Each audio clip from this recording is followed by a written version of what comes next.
प्रिय छात्राणि नमः संस्कृताय। आज मैं आपको संधि के विषय में पढ़ाने जा रहे हैं। तो वीडियो बहुत ज़्यादा बड़ा हो जाता है, इसलिए थोड़ा जल्दी पढ़ाएंगे और बोर्ड पे ना पढ़ा करके कॉपी से पढ़ाएंगे। अगर बोर्ड पे पढ़ाते हैं तो बहुत बार लिखना पड़ता है, उसमें थोड़ा लिख मिलता है, इसलिए मैंने कॉपी में पहले लिख के तैयार कर लिया है। और अगर लिखते नहीं हैं, सीधे पढ़ा देते हैं, ओरल बता देते हैं, तो शायद आप अगर कुछ लिखना चाहते हैं, उसमें नोट करना चाहते हैं तो नहीं कर पाएंगे। इसलिए साथ में समझा रहा हूँ और साथ में लिखा हुआ भी आपको मैं दिखा रहा हूँ, ताकि जो भी नोट करना चाहें आप नोट कर सकते हैं। तो सबसे पहले चलिए समझते हैं कि संधि क्या है। संधि जो है सम उपसर्ग और ये धी जो है, मतलब सम प्लस धी, दो चीज़ों से बना है। किससे? सम प्लस धी, जिसका अर्थ है मेल या जोड़, यानी कि मिलाना या जोड़ना। मिलाने या जोड़ने से जो परिवर्तन होता है उसको संधि कहते हैं। या हम कह सकते हैं कि दो वर्णों को नियमानुसार, यानी कि जो नियम है मिलाने के, उनके अनुसार अगर मिलाया जाए तो फिर जो परिवर्तन होता है उसको संधि कहते हैं। इसकी परिभाषा क्या है कि संस्कृत में इसकी परिभाषा है पूर्व पदस्य अंतिम वर्णेन समम उत्तर पदस्य पूर्व वर्णस्य मेलनेन यत् परिवर्तनम भवति तत् संधि इति। देखिए थोड़ा स्पीड में चलेंगे। इसका तात्पर्य है कि पूर्व पदस्य मतलब पूर्व पद का, अंतिम वर्णेन मतलब आखिरी अक्षर जो होता है वह, उत्तर पदस्य, उत्तर पद यानी कि आगे वाला पद, यानी कि पहला पद और दूसरा पद या उत्तर पद कहें उसको, पूर्व वर्ण से यानी कि जो आगे वाला पद है उसका पहला अक्षर और पहले वाला पद है उसका आखिरी अक्षर, दोनों को जब मिला देते हैं तो मेलनेन यानी कि उस मिलाने से यत् जो परिवर्तन भवति होता है तत् संधि इति। वो क्या है? संधि, उसे ही संधि कहते हैं। यथा शिव प्लस आलय, शिवालय। जैसे शिव प्लस आलय यानी कि शिवालय हो जाता है, तो इसमें क्या है? सा प्लस ई प्लस आ प्लस आ, यानी कि लास्ट में ये आ आता है ना, छोटा आ, और प्लस इसका ये बड़ा आ इसका ये छोटा आ हो गया, इसका ये बड़ा आ हो गया, और जब इन दोनों को मिलाया तो क्या हो गया? बड़ा आ। तो यही है संधि का मतलब, यानी कि जब दो अक्षरों को मिलाया, एक छोटा था एक बड़ा था, तो दोनों मिला करके ये बड़ा बन गया। ये जो परिवर्तन आया है इसे ही संधि कहते हैं। ये जो परिवर्तन आया है इसको मिलाने से ये है संधि। तो ऐसे ही बहुत सारे एग्जाम्पल हो सकते हैं, और केवल ये आ का ही नहीं, ये मतलब संक्षेप में एक तरीके से बता रहे हैं। इसी प्रकार से यहाँ अगर बड़ा होता फिर बड़ा होता तो भी बड़ा हो जाता, और यहाँ भी छोटा आ होता, छोटा आ प्लस छोटा तो भी बड़ा आ, बड़ा आ प्लस बड़ा तो भी बड़ा आ, और छोटा आ प्लस बड़ा आ तो बड़ा आ। इस तरीके से, यानी कि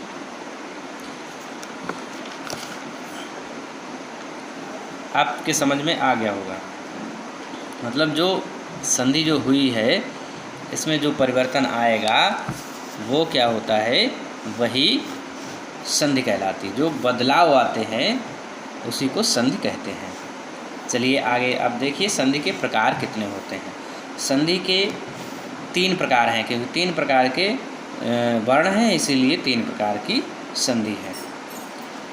नंबर 1 में स्वर संधि, नंबर 2 में व्यंजन संधि, नंबर 3 में विसर्ग संधि। और स्वर संधि को अच संधि भी कहते हैं, क्योंकि स्वरों को अच कहते हैं। इसी प्रकार से व्यंजन को हल कहते हैं, तो व्यंजन संधि को हल संधि भी कहते हैं, और विसर्ग संधि को विसर्ग संधि ही कहते हैं, कोई दूसरा इसका नाम नहीं है। अब जो चीज़ मैंने बताई वही ये चीज़ हिंदी में लिखी हुई है। स्वरों को अच कहते हैं, इसलिए स्वर संधि को अच संधि के नाम से जाना जाता है। व्यंजनों को हल कहते हैं, इसलिए व्यंजन संधि को हल संधि के नाम से जाना जाता है। अर्थात जितने प्रकार के वर्ण हैं उतने ही प्रकार की संधियां हैं। उसके बाद आते हैं संधि नंबर 1, यानी कि स्वर संधि या कहें कि अच संधि। ठीक है, इसकी परिभाषा की बात करें तो स्वर वर्णेन सह स्वर वर्णस्य मेलनेन यत् परिवर्तनं भवति तत् संधि भवति। मतलब कि स्वर वर्ण के साथ जब स्वर वर्ण मिलता है, यानी कि स्वर प्लस स्वर, तो ये जो होती है ये स्वर संधि कहलाती है। ओके, ये स्वर संधि कहलाती है। अर्थात कहें कि जो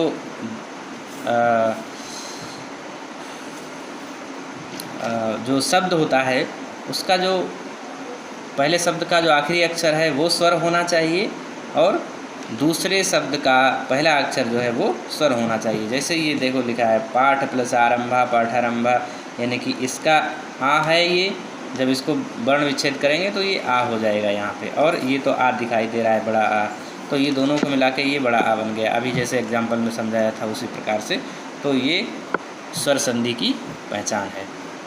चलिए इसके आगे चलते हैं। तो स्वर संधि के भेद कितने हैं ये देखते हैं। स्वर संधि के 7 भेद होते हैं। वैसे 5 जो हैं मुख्य रूप से आपको पढ़ाए जाते हैं, लेकिन 7 होते हैं अगर विस्तार से देखें तो। एक होता है दीर्घ संधि, दूसरा यण संधि, तीसरा गुण संधि, चौथा वृद्धि संधि और 5वां अयादि संधि, छठा होता है पूर्व रूप संधि और 7वां होता है पर रूप संधि।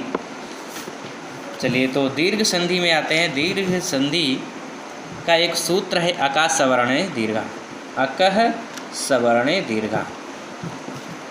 इसका मतलब है एक जो अकह जो है, अकह अकह मतलब अक प्रत्याहार। अक प्रत्याहार के जो स्वर होते हैं उनमें लृ को अगर छोड़ दिया जाए, लृ को छोड़कर जितने भी स्वर बचते हैं उनका मेल होने पर, यानी कि उसी जैसे छोटा आ है तो छोटा आ मिलाने पर बड़ा आ हो जाएगा, छोटी ई प्लस छोटी ई करोगे तो बड़ी ई हो जाएगी। यानी कि सेम वर्ण के मेल से, या छोटा आ प्लस बड़ा आ करोगे तो भी बड़ा आ हो जाएगा, जैसा अभी हम आपको बता रहे थे। वही चीज़ यहाँ पर लागू होती है किसमें, दीर्घ संधि में। तो ये इसका तात्पर्य है अका सवर्ण का, यानी कि अक्का अर्थात अक प्रत्याहार के अंतर्गत जो वर्ण आते हैं उनका समवर्ण, यानी कि उस वही वर्ण यदि आगे आता है उसी का वो वर्ण या उसका दीर्घ वर्ण आता है सामने, अगले वाले पद का पहला अक्षर होता है, तो वहाँ पर दीर्घ ही रहेगा। अर्थात कह सकते हैं कि लघु प्लस दीर्घ है तो भी दीर्घ होगा, लघु प्लस लघु है तो भी दीर्घ होगा। यानी कि छोटा प्लस छोटा तो बड़ा, बड़ा प्लस छोटा तो भी बड़ा, बड़ा प्लस बड़ा तो भी बड़ा, छोटी प्लस छोटी बड़ी, छोटी बड़ी प्लस बड़ी तो भी बड़ी, छोटा ऊ प्लस छोटा ऊ तो भी बड़ा ऊ, और बड़ा ऊ प्लस बड़ा ऊ तो भी बड़ा ऊ।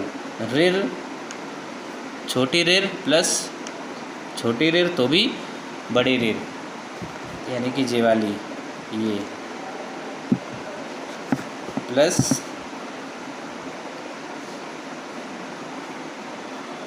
तो हो जाएगी बड़ी वाली रिर। ऐसे ये वाली रिर 2 होती है। चलिए अब इसके आगे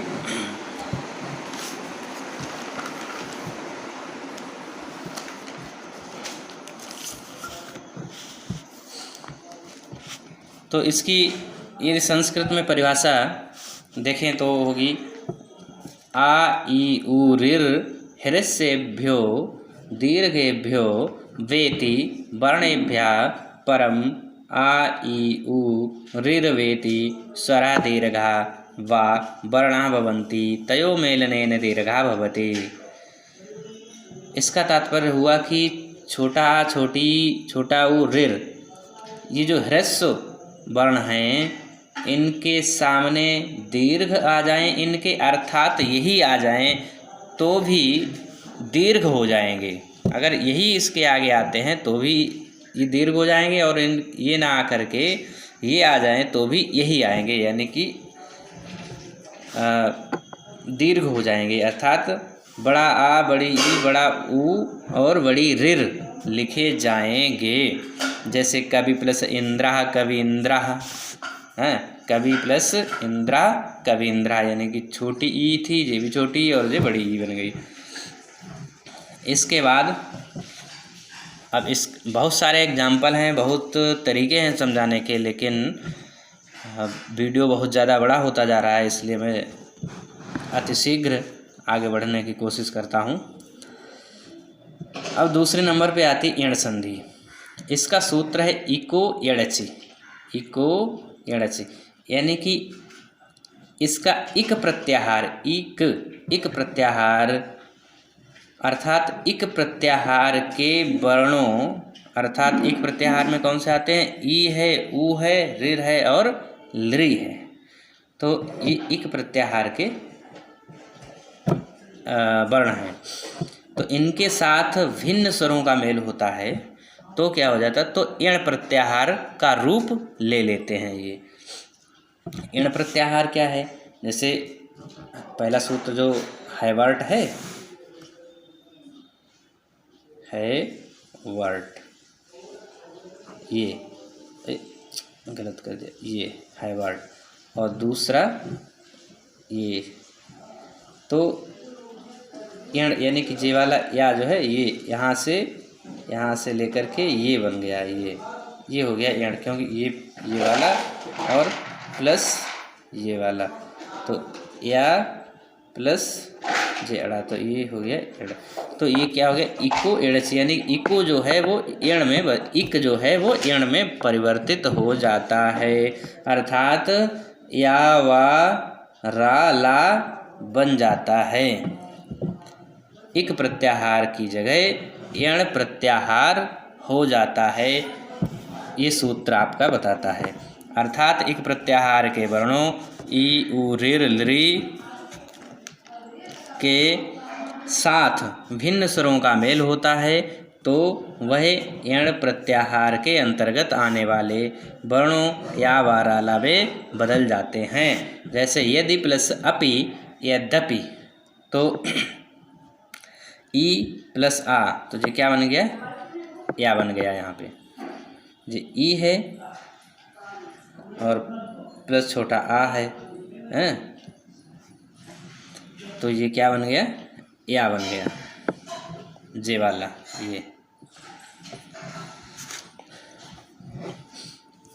संस्कृत में यदि इसकी परिभाषा लिखें तो कहना पड़ेगा ई, ऊ, रिर, लृ वेति वर्णस्य पश्चात भिन्न स्वरवर्णः भवति चेत ई, ऊ, रिर, लृ इत्येषां स्थाने, अर्थात इनके स्थान पर क्रमशः या वाला आदेशा भवति, यानी कि या रा वाला का आदेश हो जाता है।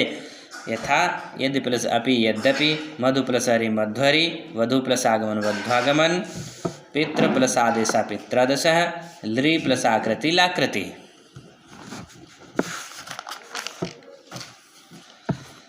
इसके बाद तीसरी संधि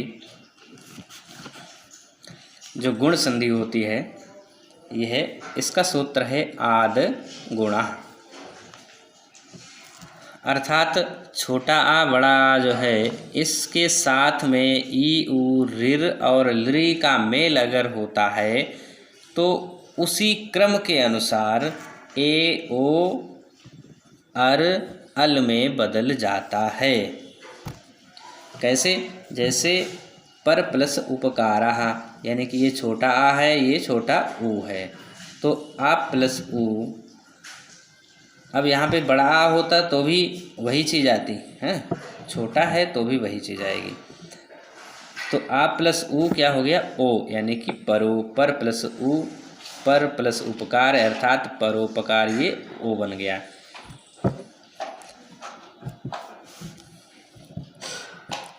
संस्कृत में इसकी परिभाषा आ ई ते नयोः पश्चात ई, ऊ, रिर, लृ वेति वर्णः आगच्छति चेत क्रमशः ए ओ अर अल वा भवति। अर्थात आ और आ इत्यनयोपसर्ग यानी इनके बाद में इनमें से कुछ भी आता है तो क्या हो जाता है, ए ओ अर और अल में बदल जाते हैं। जैसे देव प्लस इंद्र देवेंद्र, देव प्लस ईसा देवेशः, पर प्लस उपकारा परोपकारा, एक प्लस ऊनः एकोनः, महा प्लस ऊर्मी महोर्मी, देव प्लस ऋषि देवर्षि, तव प्लस लृकारः तवल्लकारः। इसके बाद चौथी संधि है वृद्धि संधि। इसमें जो है बहुत जल्दी से पढ़ाना है, नहीं तो वीडियो बहुत बड़ा हो जाएगा। वैसे भी 16 मिनट का लगभग हो चुका है। तो वृद्धि संधि का सूत्र है वृद्धि रेचि,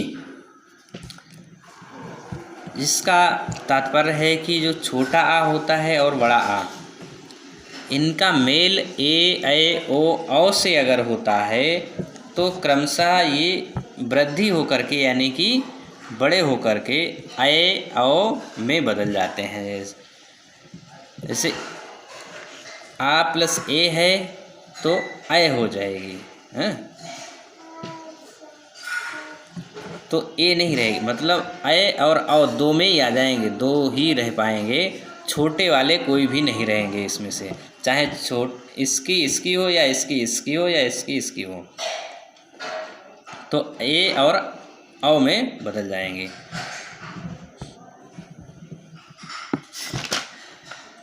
अभी इसके और एग्जाम्पल बता रहे हैं। जैसे एक प्लस एकम तो क्या है, आ प्लस ए है तो ए हो गया, ए नहीं रह गया, छोटा और ए तो ए हो गया। अब इसकी संस्कृत में परिभाषा देखिए, उसके बाद इसके और भी एग्जाम्पल बताते हैं। आ इत्यनयो पश्चात ए ओ औ वेति वर्णः आगच्छति चेत क्रमशः ए औ वा भवति। अर्थात वही चीज़ जो मैंने आपको बताई थी कि क्रम से ए और औ में परिवर्तित हो जाते हैं, यानी कि दो अक्षर गायब हो जाते हैं। कौन से? एक जो छोटी वाली जो ए होती है और ओ, इनका कोई इनमें प्रयोग नहीं रह जाता है, इन दो का प्रयोग नहीं रह जाता है, मतलब संधि होने के बाद ये दो बिल्कुल नहीं आते हैं। जैसे एक प्लस एकम एकैकम, तो एकैकम मतलब ऐ की मात्रा लग गई। देव प्लस ऐश्वर्यम, देवैश्वर्यम, इसमें आ है और अय है तो अय हो गया, ए नहीं रहा। अर्थात यहाँ देख लें, आ प्लस ए अय, आ प्लस ए अय, ये अय, आ प्लस अय तो भी अय, और गंगा प्लस ओघा गंगा ओघा, तो ओ था लेकिन ओ था ये फिर भी क्या हो गया, औ, औ गंगो। उसी प्रकार से महा प्लस औषधि तो भी हो गया महौषधि, अर्थात औ की मात्रा लग गई। आइए पांचवी संधि देखते हैं जल्दी से, अयादि संधि। सूत्रम है इसका यचोय यवा यावः, यचो यवा यावः, अर्थात एच प्रत्याहार, जो एच प्रत्याहार होता है वो ए ओ ऐ औ, एच प्रत्याहार के अंतर्गत जो आते हैं ए ओ ऐ औ, यानी कि कह सकते हैं एच प्रत्याहार में ए ओड़ आई औच, दो सूत्र आते हैं एच प्रत्याहार में, ए ओड़ ए ओंग और आई औच। तो ये जो है ये क्या है, इसी को कहा है, तो ये ए ले ली और ये वाला चा ले लिया, तो ये हो गया है एच। तो एचो, यही एच जो है, एचो यबा यावा। तो इसमें क्या होता है, इसके मेल से जो है फिर आय बन जाता है, आय हो जाता है, अब हो जाता है, आओ हो जाता है, इनका आदेश होता है। जैसे पो प्लस अनम, तो क्या हो गया, पवनम। अब था क्या, ओ था ना, जे वाला ओ था और आगे आ था, तो अब ये हो क्या गया, वा बन गया। तो क्या बताया कि अब हो गया, अब हो गया। अब इसको अगर अलग अलग करें तो क्या हो गया, प प्लस अ प्लस व, तो ये, और प्लस न प्लस व, हाँ, तो ये अब हो गया, अब ये समझ आ गया होगा। तो ये अब हो गया, ओ और आ मिलाया तो ये अब हो गया, हाँ, जो चीज़ यहाँ पे बताई अब। ऐसे ही अब इसकी संस्कृत में परिभाषा देखते हैं, उसके बाद इसके और भी सारे एग्जाम्पल बताते हैं, जिसमें अब, आव, आय, अय सभी का एग्जाम्पल होगा। ए अय औ, ए अय ओ औ वेति वर्णस्य पश्चात कोऽपि स्वरवर्णः आगच्छति चेत तत् स्थाने क्रमशः अय आय औ आव व आदेशा भवति। अर्थात ये आदेश, इनका आदेश हो जाता है, अर्थात ये बदल कर आ जाते हैं इनकी जगह।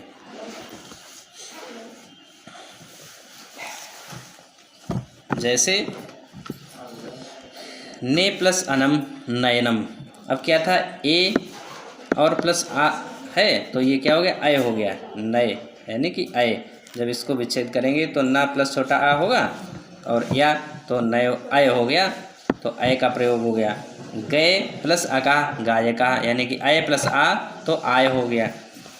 पो प्लस अनम पवनम, जो अभी आपको समझाया था। इसके बाद पव प्लस अकह पावकह, यानी कि औ प्लस आ आओ, और ये अब हो गया, ये आव हो गया। इसके बाद आइए छठी संधि, पर रूप संधि। इसका सूत्र है एंग पर रूपम, अर्थात अकारांत उपसर्ग के स्थान पर जो भी उपसर्ग हो, मतलब कह सकते हैं कि जो पहला पद होगा वो अकारांत होना चाहिए। अर्थात जैसे राम, तो ये अकारांत है, क्योंकि इसमें छोटा आ आता है। जो भी पहला पद हो उसके अंतिम वर्ण में छोटा आ होना चाहिए, अकारांत होना चाहिए। अच्छा, और क्या होना चाहिए, अकारांत प्रत्याहार नहीं, क्या दिया, यदि अकारांत उपसर्ग के साथ एंग प्रत्याहार के वर्णों का मेल हो, एंग जो एंग प्रत्याहार होता है उसमें, यानी कि ए ओड़, ए ओड़, ए ओंग कहते हैं इसको, ए ओंग। तो इसमें दो ही अक्षर तो आते हैं, ए और ओ, तो ये वाले हैं ए और ओ, यानी कि इन वर्णों का मेल होता है तो क्या हो जाता है, पूर्व पर के स्थान पर, यानी कि जो पूर्व पद हो या उत्तर पद हो, पर का मतलब यहाँ पर उत्तर पद समझ लो, के स्थान पर रूप संधि हो जाता है, यानी कि जो उत्तर पद वाला होता है वही आ जाता है। अर्थात एक जो पहला पद है और प्लस दूसरा पद है, तो यहाँ पर अगर ए ओंग प्रत्याहार, ए ओंग मतलब